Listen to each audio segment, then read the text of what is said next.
الحمد لله رب العالمين بارئ الخلائق أجمعين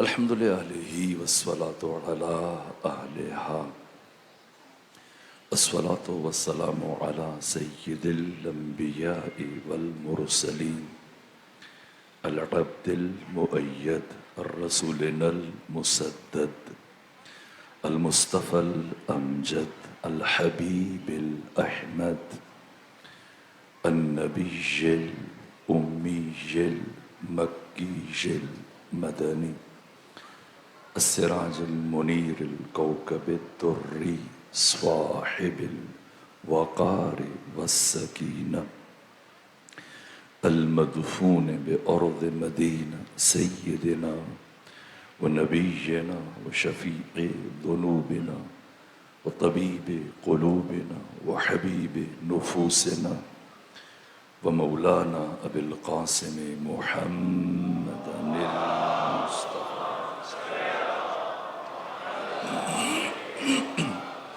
وأهل بيته الأطيبين الأطهرين الأنجبين المعصومين المظلومين ولعنة الله على أعدائهم ومنكري فضائلهم وغاصبي حقوقهم من يوم عداوتهم إلى الآن ومن الآن إلى قيام يوم الدين وبعد يوم الدين أما بعد فقد قال حق سبحانه وتعالى في القرآن بسم الله الرحمن الرحيم والفجر وليال عشر والشفع والوتر والليل إذا يسر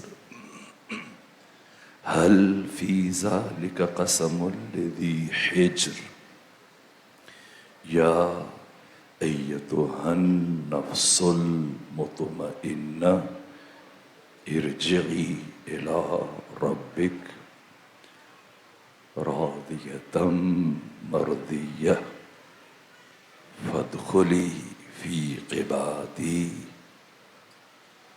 وادخلي جنتي صلوات بيجي خاندان فاطمہ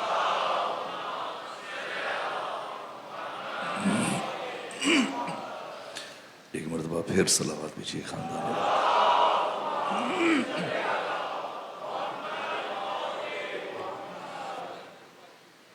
والفجر مجھے فجر کی قسم ولیال عشر مجھے 10 راتوں کی قسم والشفع والوتر مجھے جوہد کی قسم مجھے طاق کی قسم واللیل اذا یسر مجھے رات کی قسم جب وہ ڈھلنے لگے یا ایتها النفس المطمئنہ اے نفس مطمئنہ ارجعی لوٹ آ الی ربک اپنے رب کے پاس راضیتم مرضیہ تو اس سے راضی وہ تجھ سے راضی فادخلی فی عبادی اور میرے بندوں میں داخل ہو جا وادخلی جنتی اور میری جنت میں داخل ہو جا امام ششم امام صادق علیہ آلہ و تحید والسلام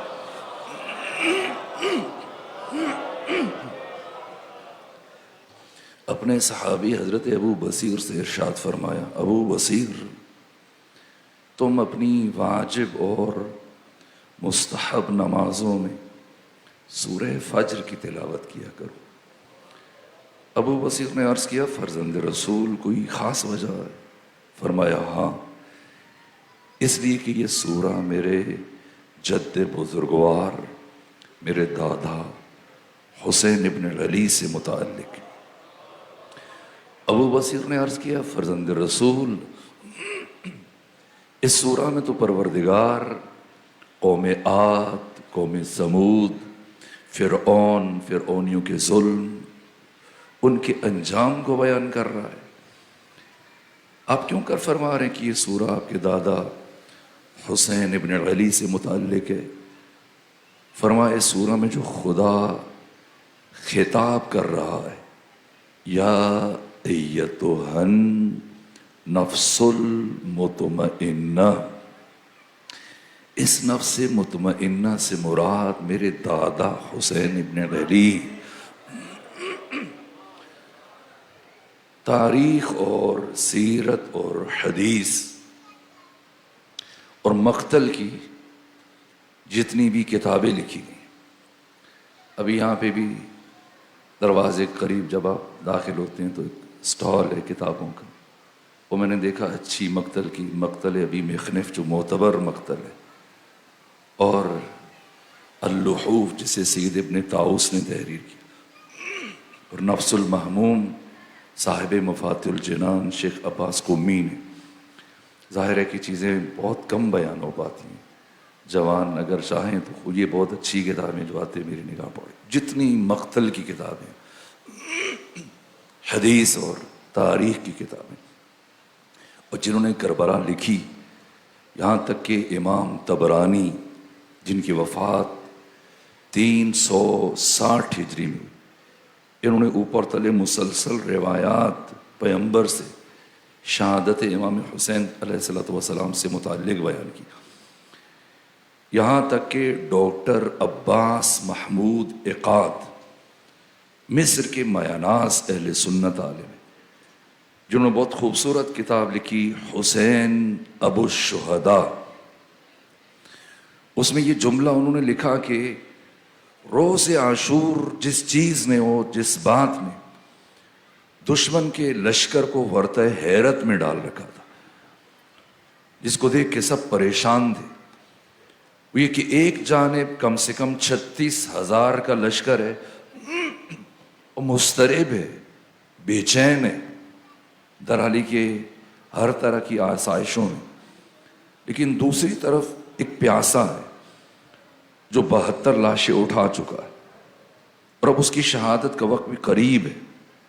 لیکن جیسے جیسے امام حسین کی شہادت کا وقت قریب آ رہا تھا، اور جیسے جیسے آپ کے اوپر مصائب اور مشکلات کے پہاڑ ٹوٹ رہے تھے، ڈاکٹر عباس محمود عقاد نے اور باقی مقتل نگاروں نے تحریر کیا کہ ویسے ویسے امام حسین کے چہرے پر طمانینت اور اطمینان کے آثار میں اضافہ ہوتا چلا جا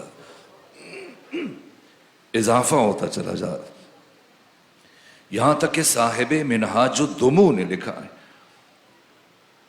کہ جب جناب علی اصغر کی شہادت بھی ہو گئی اور امام حسین اکیلے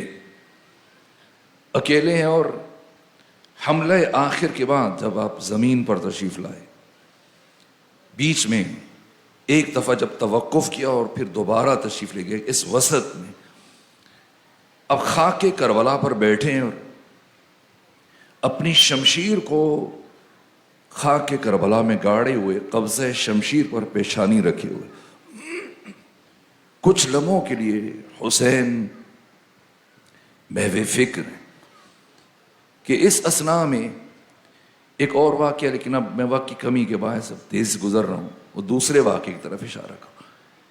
یہاں یزیدی فوج کا رپورٹر جسے یزید ابن معاویہ نے شام سے بھیجا کہ مجھے شبعث بن ربعی پر، عمرو بن حجاج زبیدی پر، شمر ابن ذوالجوشن پر، محمد ابن اشعث پر، یہ 12 جرنیل جن میں سے کچھ شام سے آئے کہ ممکن ہوا تو میں ان کا بھی تعارف کروں گا، جب آقا کے لشکر کی ترتیب بیان کروں گا دشمن کے لشکر کی بھی ترتیب کی طرف اشارہ کروں گا۔ یزید نے نام لیے، کہا مجھے ان پر اعتماد نہیں ہے، شمر مجھ سے جھوٹ بول سکتا ہے، عمر ابن سعد مجھ سے خیانت کر سکتا ہے، جاؤ اور جا کر ایک ایک چیز لکھو اور آ کے مجھے بتانا کہ جب میدان نبرد میں میری فوج کا حسین ابن علی کی فوج کے ساتھ مقابلہ ہوا تو تب میرے ساتھیوں نے کیا کیا کیا اور حسین کے ساتھیوں نے کیا کیا، اور بالخصوص تو مجھے یہ بتانا کہ حسین نے کربلا میں کیا کیا، حسین ابن علی کی ایک ایک حرکت و سکون کو اس نے کیا کہا کیا کیا، سب درج کرنا، لکھنا کہ کوئی بات رہ نہ جائے اور آ کے مجھے بتانا۔ یہ صاحب منہاج الدموع نے لکھا، باقی مقتل نگاروں نے، 2 محرم امام حسین کربلا پہنچے، 8 دن آپ نے کربلا میں قیام کیا، 2 محرم کو یزیدی فوج کا رپورٹر بھی کربلا میں پہنچ چکا تھا اور اس نے بھی 8 دن قیام کیا کربلا، اور 8 دن برابر اس کی نگاہیں گڑی ہوئی ہیں امام حسین پر۔ دوستوں کے ساتھ کیا رویہ، دشمنوں کے ساتھ کیا رویہ، کیا بات کرتے ہیں، کیا گفتگو کرتے ہیں، کیسے عبادت کرتے ہیں، کس سے کیا کہہ رہے ہیں، ایک ایک چیز ضبط کر رہا ہے، لکھ رہا ہے، محفوظ کر رہا ہے، یہاں تک کہ جیسے جیسے دن گزرتے رہے لاشعوری طور پر، غیر ارادی طور پر یہ سید الشہداء کی طرف جذب ہونے لگا، اس کی روح حضرت سے قریب تر ہونے لگی۔ امام صادق فرماتے کہ للہ علی الناس حجتان، اللہ کی طرف سے انسانوں پر 2 حجتیں، ایک عقل، دوسرے انبیاء۔ انبیاء حجت اصغر ہیں، عقل حجت اکبر ہے۔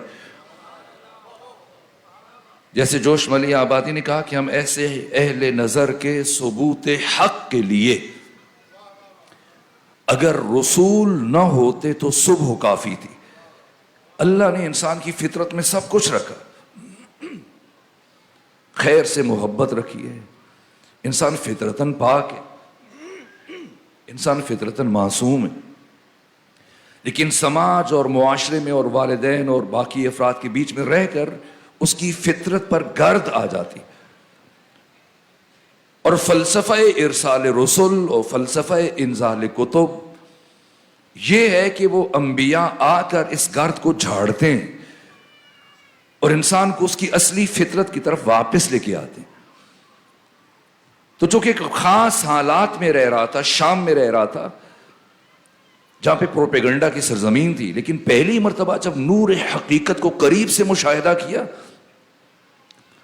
اس کی فطرت پر جمی ہوئی گرد چھٹنے لگی اور یہ مسلسل امام حسین کی طرف بڑھنے لگا، ملتفت ہو رہا ہے، اسے اندازہ نہیں ہے لیکن خود آپ کی محبت میں اسیر ہوتا چلا جا رہا ہے، یہاں تک کہ روز تاسوعا 9 محرم آیا۔ اب اس کی نگاہیں گڑی ہیں امام حسین کے چہرے پر اور باقی تمام چیزوں سے بے خبر، برابر صرف یہ آپ کی طرف متوجہ رہتا ہے، انتظار میں ہوتا ہے کب خیمے سے باہر آئیں،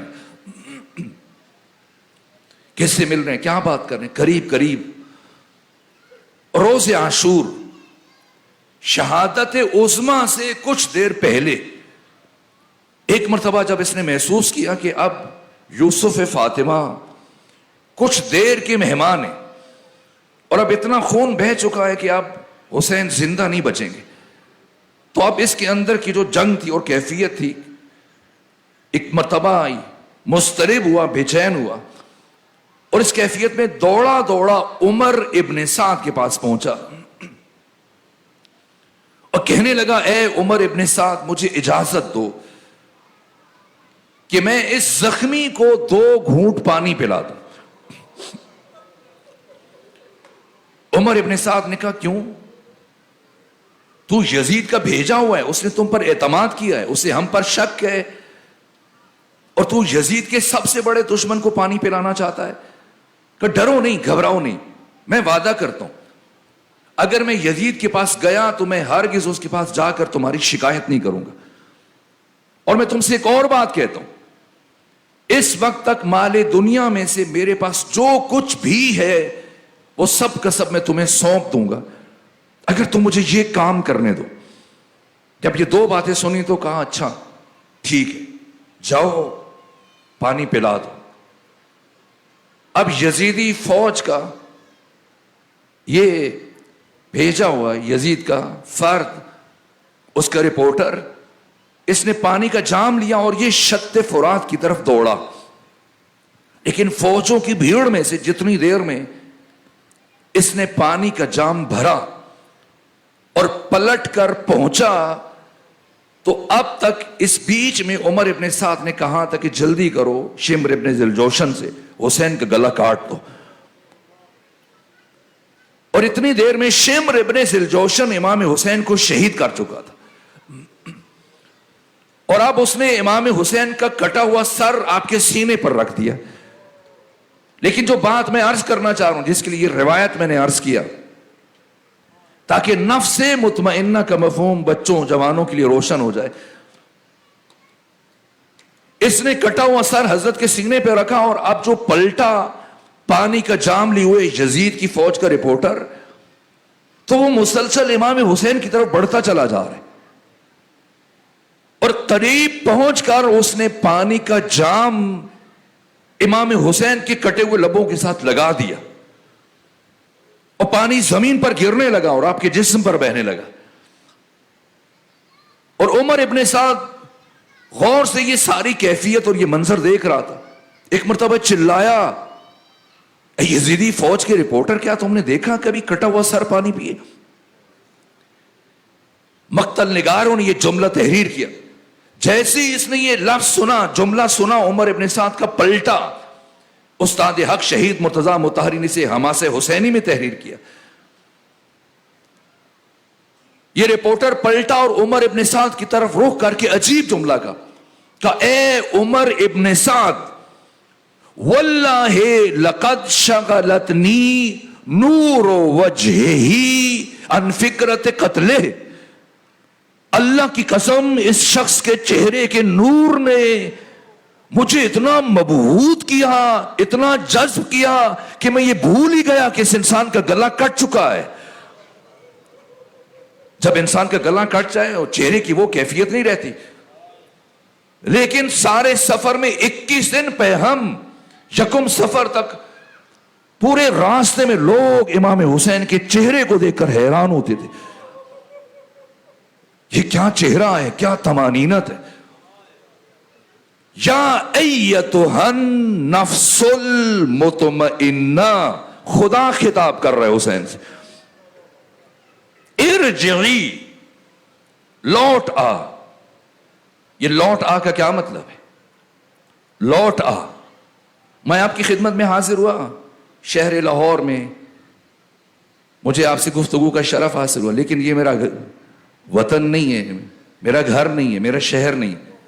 بالآخر مجھے اسلام آباد کی طرف پلٹنا ہے، اور اگر میں 2-3 دن اضافی یہاں پر رک گیا تو مجھے گھر والے رابطہ کر کے کہیں گے کہ اب کب لوٹیں گے. یہ لوٹنے کی بات کہاں کی جاتی ہے؟ جو اس کا اصلی وطن ہے، جو اس کا اصلی گھر ہے. خدا حسین سے خطاب کر رہے، یا ایتھا النفس المطمئنہ ارجعی، لوٹ آ. کہاں؟ جہاں سے میں نے تجھے بھیجا تھا. الی ربک، اپنے رب کے پاس. حسین کون ہے؟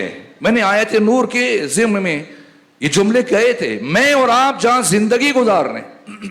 یہ جملے اس لیے بھی عرض کرنے ناگزیر ہیں کہ آخری آیت، 30ویں آیت، وہ بھی اس بات کے بغیر شاید میں روشن نہ کر سکوں. میں اور آپ جہاں زندگی گزار رہے ہیں یہ عالم ملک ہے، عالم مادہ، عالم ناسوت، یہ ہستبوت، یہ عالم آب و گل، یہ بزم گیتی، یہ کائنات، یہ دھرتی، یہ جہان، یہ دنیا جہاں میں اور آپ سب ہم رہ رہے ہیں، زندگی گزار رہے ہیں، یہ ملک ہے. اس سے ماورا عالم ملکوت. عالم ملکوت میں پہلے ملکوت اسفل، عالم نفس، عالم مثال، پھر عالم ملکوت، ملکوت اعلی، عالم جبروت، بیت المعمور، آسمان چہارم. اس وقت انبیاء کی ارواح کہاں ہیں؟ آسمان چہارم میں، بیت المعمور میں. یہ ملائکہ کہاں ہیں؟ بیت المعمور، آسمان چہارم. یہ قرآن مجید نے بیان کیا. نہ کوئی نبی اس سے آگے بڑھ سکتا ہے، نہ ملک اور نہ فرشتہ۔ بیت المعمور آسمان چہارم، ملکوت اعلی، ارواح انبیاء اور ملائکہ کی آخری حد ہے۔ یہاں سے ماورا، یہاں سے بالاتر عالم لاہوت ہے، عالم اسماء و صفات، جسے سورہ نجم 53 نمبر سورہ قرآن مجید کا آیت نمبر 8، 9، 10 میں خدا بیان فرما رہے، ثم پھر دنا، وہ قریب ہوا، فتدلہ اور قریب ہوا، فکان قاب قوسین، جہاں خدا اور مصطفیٰ کے درمیان دو کمانے، نہ او ادنا، اس سے بھی کم۔ یہ قرب پروردگار کی وہ انتہائی منزل ہے جو فہم بشر، عقل بشر، ادراک انسانی سے ماورا ہے۔ فرشتوں کا سردار جبرائیل بھی آ نہیں جا سکتا، اس کی آخری حد بیت المعمور آسمان چہاروں میں۔ شب معراج پیغمبر نے رک کے پوچھا، جب دیکھا کہ جبریل اب تک تو ساتھ چلے آ رہے ہیں، ٹھہر کیوں گئے؟ کہاں گے آؤ، روک کیوں گئے؟ کہ لو دنوت امبلتن لاحترقت، یہاں سے آگے اگر ایک پورا برابر بڑھوں میرے پر جل جائے۔ یہ عالم ملکوت اعلی، عالم جبروت، بیت المعمور، یہ آخری منزل ہے ارواح انبیاء اور ملائکہ کی۔ اس سے ماورا، اس سے بالاتر عالم لاہوت، عالم اسماء و صفات، وہی دنا فتدلہ کی منزل۔ وہ جو معراج کی شب پیغمبر سے کہا گیا، اب حسین سے کہا جا رہا ہے، یا ایتھا النفس المطمئنہ ارجعی الی ربک، لوٹ آ اپنے رب کے پاس۔ کہاں؟ اسی عالم میں۔ یہ جملے میں نے اس لیے عرض کیے کہ ابھی آگے فہم آیت موقوف ہے اس پر۔ فادخلی فی عبادی، جب رب کی طرف لوٹ کر آ تو اب تیسری سند، پہلے نفس مطمئنہ، ارجعی الی ربک یہ دوسری سند، تیسری سند فادخلی فی عبادی، آ اور میرے بندوں میں شامل ہو جا۔ وزن کریں گے اس جملے کا، میرے بندوں میں۔ یہ تیسری سند ہے جو اللہ حسین کے لیے بیان فرما رہے ہیں، عبد نہیں، عبادی۔ یہ کتنا بلند درجہ ہے، یہ درجہ رفیعہ۔ پیغمبر جب معراج کے لیے گئے تو خدا نے کیا فرمایا؟ سبحان الذی اسری بنبیہ، سبحان الذی اسری برسولہ، سبحان الذی اسری بحبیبہ، سبحان الذی اسری بعبدہ۔ آپ نے مغرب پڑھی، عشاء پڑھی، پڑھیں گے چل کے ابھی نماز کے، ابھی وقت قریب ہے، تو تشہد میں کیا گواہی دیتے ہیں؟ پیغمبر کی رسالت سے پہلے کیا گواہی دیتے ہیں؟ عبدہ، عبدہ۔ یہ بلند ترین درجہ ہے۔ چونکہ وقت کم ہے اور میں اگلے مدارج کی طرف بڑھنا چاہتا ہوں، میں رک کر مرحوم اقبال کے شعر سے سہارا لوں تاکہ بات پہنچ جائے اور میں اگلے مرحلے میں داخل ہو جاؤں۔ عبد ہونا اور ہے، بات عبدہ کی ہے۔ فادخلی فی عبادی، عبد اور عبدہ میں کیا فرق ہے تاکہ حسین سمجھ میں آ جائے۔ عبد تو بہت ہے، کوئی نفس کا بندہ ہے، کوئی خواہش کا بندہ ہے، کوئی ابلیس کا بندہ ہے، کوئی دولت کا بندہ ہے، کوئی حکومت کا بندہ ہے، کوئی شہرت کا بندہ ہے، کوئی خواہشات کا بندہ ہے۔ نہ، عبد تو بہت ہیں، عبدہ۔ اقبال کیا فرق ہے عبد میں عبدہ میں؟ کہنے لگے عبد دیگر، عبدہ شیء دیگر۔ عبد اور ہے، عبدہ اور ہے، کیا فرق ہے؟ کا عبد دیگر، عبدہ شیء دیگر، ان سراپا انتظار، ان منتظر عبد وہ ہے جو کوہ طور پر کھڑے ہو کر حق تعالی کی تجلی کے ظہور کا انتظار کر رہا ہے، اور عبد وہ ہے جس کا بزم عرش پر خود خدا انتظار کر رہا. فادخلی فی عبادی، میرے بندوں میں بھی تمہارا انتظار کر رہا ہوں. میرے کچھ بندے کون؟ محمد مصطفیٰ، وہ بھی تمہارے منتظر ہیں. علی بھی تمہارا انتظار کر رہے ہیں، فاطمہ بھی، حسن بھی. فادخلی فی عبادی، اور پھر فرمایا وادخلی جنتی. یہ کیا سند ہے؟ اور آ کر میری جنت میں داخل ہو جا. میری جنت، یہ کون سی جنت ہے؟ دیکھیں مسلسل اضراب ہو رہا ہے. جیسے کل خواجہ معین الدین کے اشعار میں جو ترتیب ہے، اس آیت میں بھی وہی ترتیب ہے. ان لفظوں میں یا ایتھا النفس المطمئنہ، یہ پہلی سند. ارجعی الی ربک، یہ دوسری سند. فادخلی فی عبادی، یہ تیسری سند. وادخلی جنتی، اور میری جنت میں داخل ہو جا. یہ کون سی جنت ہے؟ عمومی تصور جو ملا نے ہمیں جنت کا پیش کیا اور ہم نے ذہنوں میں خاکہ بنا، بڑا سا پارک ہے، جس طرح مثلا ایک ریسٹورنٹ ہے اور ایک گلستان ہے اور ایک بڑی خوبصورت سی جگہ ہے، اور فرشتے دروازے پہ کھڑے ہوئے ٹکٹ لیے ہوئے ہاتھ میں، اور لائنیں لگی ہوئی ہیں، آپ بھی آ جائیے، آپ بھی آ جائیے، آپ بھی آ جائیے، آپ بھی آ جائیے. جنت مکان نہیں ہے، جنت مقام ہے، اور ذی مراتب مقام ہے. یہ جو آپ مجلس میں دعا مانگتے ہیں، قلخانیوں میں اور چہلم کے موقع پر کسی مرحوم کے لیے عام طور پہ دعا مانگتے ہیں آپ، اور پروردگار ہمارے مرحومین کے درجات کو بلند فرما. اس کا مطلب یہ کہ جنت میں ہر ایک کا درجہ الگ ہے.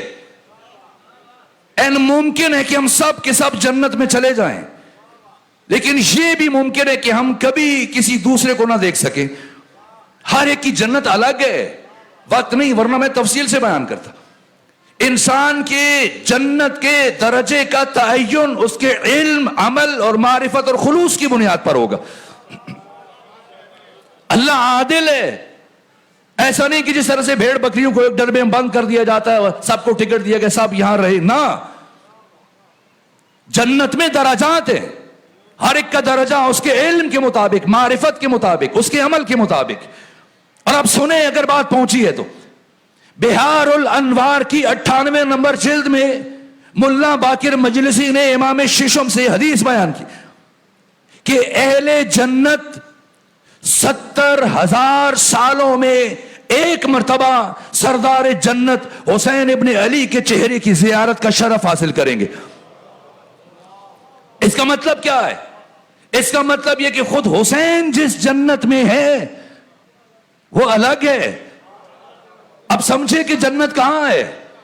اب باتیں پہنچ رہی، مجھے پہلی مرتبہ محسوس ہو رہا ہے، ورنہ یہ وہ درسگاہ ہے اور ایسی جگہ کہ کہاں آج تک مجھے سوچنا نہیں پڑا، اور ہر لفظ بیان سے پہلے منتقل ہو رہا ہوتا ہے. لیکن اب جو جملے عرض کرنے جا رہا ہوں، میں کبھی اضافی لفظ نہیں کہتا، لیکن اب یہ عرض کرنے جا رہا ہوں کہ بات ضائع نہ ہو جائے. جو کہنے لگا، جنت مکان نہیں، جنت مقام ہے، اسی مراتب مقام ہے. اور عرض کیا کہ ممکن ہم سب جائیں لیکن کبھی ایک دوسرے کو نہ دیکھیں. اور یہ بہار کی 98 نمبر جلد ہے جو حدیث آپ کے سامنے بیان کی کہ اہل جنت 70,000 سالوں میں ایک مرتبہ امام حسین کے چہرے کی زیارت کا شرف حاصل کریں گے. آپ پڑھیے، جا کے علماء سے پوچھیں اور احادیث کے دفتر اٹھائیے کہ یہ جنت جس کا ذکر کرتے ہیں، دعا مانگتے ہیں، یہ کہاں پر ہے. اللہ نے جنت کو بیت المعمور میں رکھا ہے.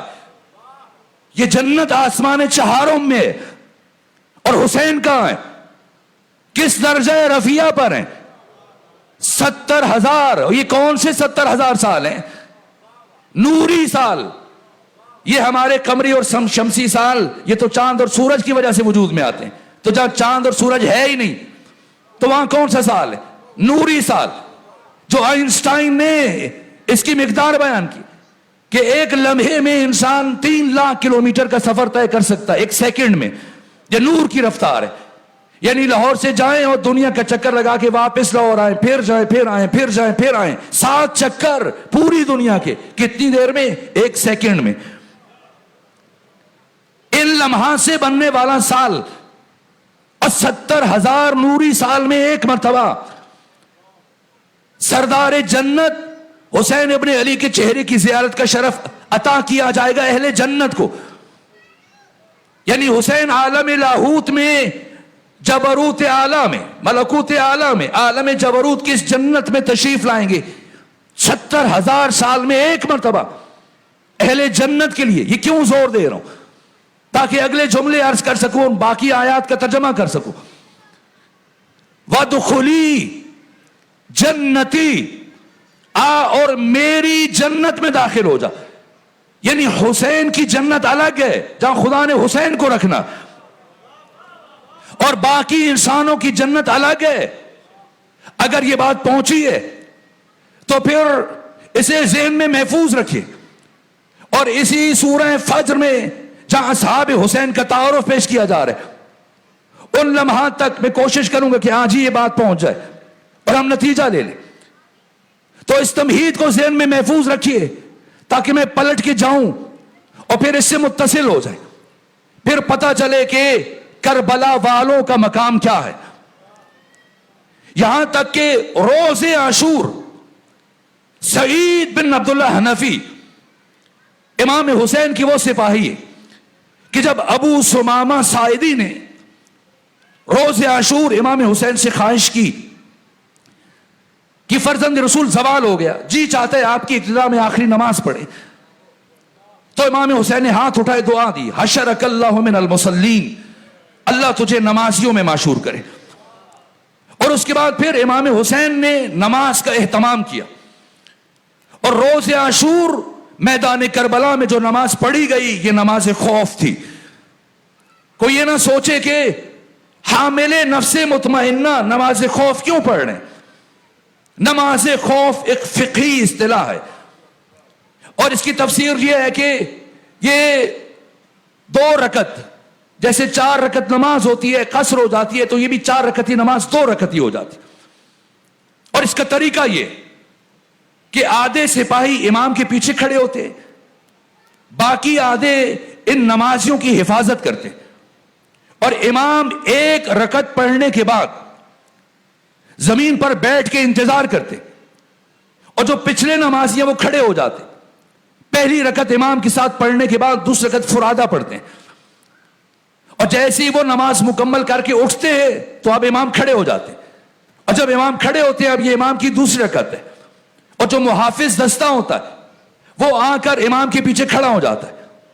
اب یہ ان کی پہلی رکعت ہے, امام کی دوسری رکعت میں وہ بھی شریک جماعت ہو جاتے, اور جو پہلے نماز پڑھ چکے ہیں وہ حفاظتی دستے کی جگہ آ کر کھڑے ہو جاتے.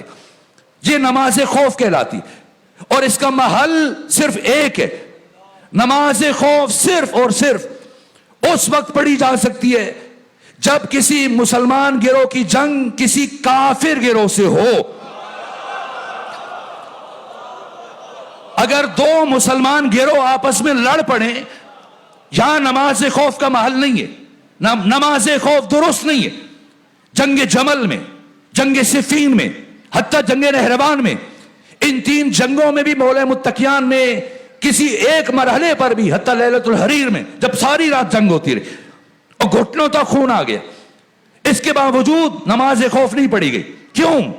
نماز خوف کا صرف ایک محل ہے, یہ صرف اس صورت میں پڑھی جا سکتی ہے جب مسلمان لشکر کی جنگ کسی کافر گروہ سے ہو. روز عاشور امام حسین نے میدان کربلا میں نماز خوف پڑھ کر دشمن کے کفر پر مہر تصدیق ثبت کر دی.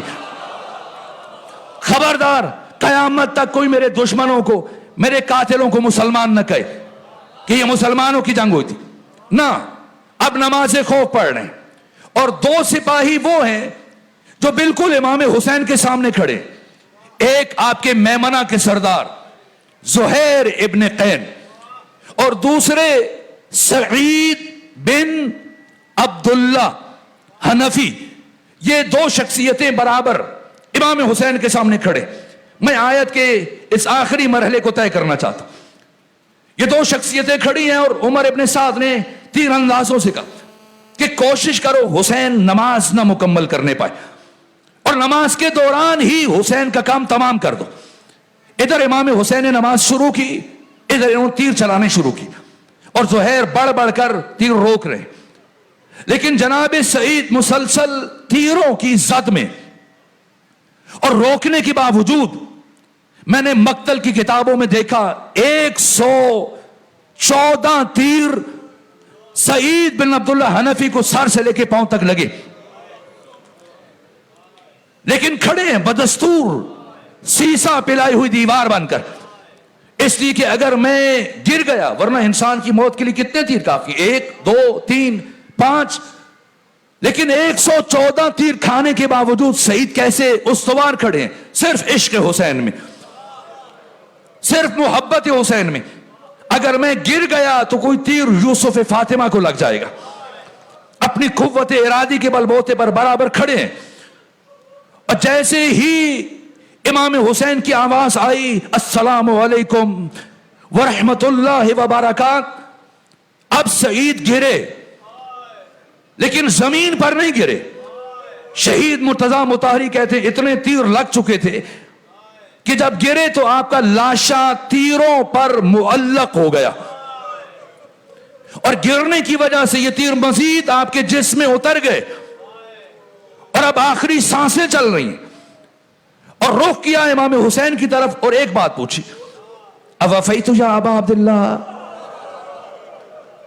اوفیت یا ابا عبداللہ. میں بچوں اور جوانوں کے لیے رک کر ایک جملہ کہہ دیتا ہوں تاکہ سمجھے کہ سعید کون ہے. 15 رمضان المبارک کو قیس ابن مسار سیداوی اور سعید بن عبداللہ حنفی یہ خطوط کی پہلی کھیپ لے کر یہ دونوں پہنچے مکہ امام حسین کے پاس. صرف 5 دن رکے اور جناب مسلم ابن عقیل کی ہمراہ پھر مدینہ سے ہو کر دوبارہ کوفہ آئے. یہ 600 فرسخ اور پھر تیسری مرتبہ جناب مسلم کا خط لے کر امام حسین کے لیے گئے 900 فرسخ. چوتھی مرتبہ امام حسین کا خط لے کے جناب مسلم کے لیے آئے. کتنا ہوا؟ 1200 فرسخ, 6500 کلومیٹر. 6.5 وزن کیجئے گا, 6500 کلومیٹر. کیسے طے کیا؟ گھوڑے کی پشت پر. اتنا مشکل سفر کہ آپ کے باقی تمام ساتھی اثناء سفر میں شہید ہو گئے, صحرا کی سختیوں کو تحمل نہ کر سکے. اتنے تھکے ہوئے کہ مسلسل آ رہے ہیں جا رہے ہیں سفر کر رہے ہیں. یہ ایک طرف, دوسری جانب 7 محرم سے لے کر 10 تک بھوکے اور پیاسے, 3 دن کے بھوکے اور پیاسے. اور تیسری جانب شب عاشور ساری رات جاگ کر خیام کے سامنے کی 3 اطراف میں 5 گز چوڑی اور 5 گز گہری خندق کھدوائی ہے امام کے ساتھیوں کے ساتھ مل کر. اور جو وقت بچا سحر کے قریب تو جناب سعید امام حسین کے ساتھ گئے, باقی ساتھیوں کے ہمراہ جنگل کی جھاڑیاں کاٹی اور اس خندق کو جھاڑیوں سے بھرا تاکہ روز عاشور امام حسین جب رخصت آخر کے موقع پر جائیں اور شہید ہوں تو ایسا نہ کہ دشمن اچانک حملہ کرے اور بیویوں کو سنبھلنے کا موقع نہ ملے. اس لیے امام حسین جب سکینہ سے رخصت ہو کر جانے لگے ان جھاڑیوں کو آگ لگا دی کہ اچانک سے وہ میری شہادت کے ساتھ ہی حملہ آور نہ ہو جائے, تاکہ بیویاں سنبھل جائیں. اتنے تھکے ہوئے اور 114 تیر لگنے کے بعد جب زمین پر گرے اور لاشا تیروں پر معلق ہے تو اب کیا پوچھ رہے ہیں؟ اوفیت یا ابا عبداللہ, اے حسین ابن علی کیا میں نے آپ کے ساتھ وفا کی؟ کیا میں نے آپ کا حق ادا کیا؟ استاد شہید مرتضی مطہری کہتے ہیں اتنا کچھ کر کے سعید کیوں پوچھ رہے ہیں؟ کہا اس لیے کہ سعید شب عاشور کوشف الغطا کی منزل پر فائز ہو چکے. اس مطلب کو میں آنے والے دنوں میں عرض کروں گا. یہ 72 کون ہے؟ کیا تعارف پیش کروں ان کا؟ کوشف الغطا کی منزل پر فائز ہے اور یہ جان چکے سعید کہ بشر اتنا کچھ کر کے بھی حق کے حسین ابن علی ادا نہیں کر سکتا. اس لیے پروردگار نے فرمایا والفجر